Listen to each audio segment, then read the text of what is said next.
And then, the world fractured. Blood shot out in a long crimson ribbon and swept as high as my waist. As in a dream, I had no voice for my newfound fear. I took a step back and saw a big hairy creature with a small flat head beating its wings hard against the ground, poised to leap into the sky as puny traffic swirled around its feet. "I'm sorry, who'd you say you were?" he asked. I thought for a moment. My stomach nodded. I'd been around long enough to know such things were important. "Stanley Steamer," I shouted. "For Christ's sake, Stanley," he said. "You want to keep moving," and broke into a breathless run. I didn't answer. I decided to stay where I was.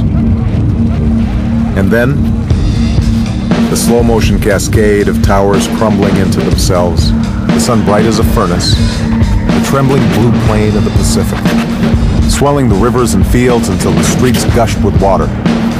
And when the disorder spills out of its prescribed confines, the buildings and roads and faces of Nairobi, Bali, Manhattan, lifeless on the grass.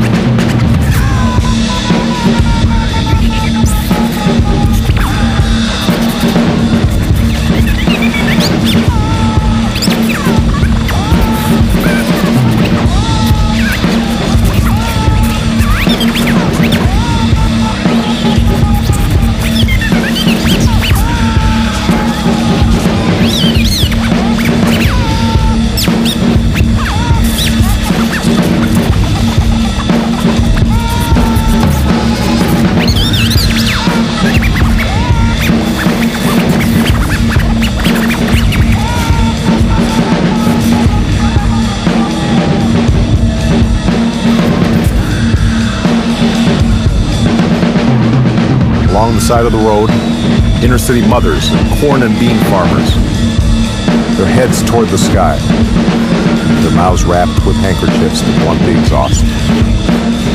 Behind them, the brown earth dipped into a smoldering dump. A distant world of horsewhips and flames, the ash-covered figures wandering the streets, unsmiling and dressed in horse wool, until they disappeared down the dirt road beyond. I raised my arms to demand some explanation, but something held me back. There was no point in disturbing them with questions they couldn't answer.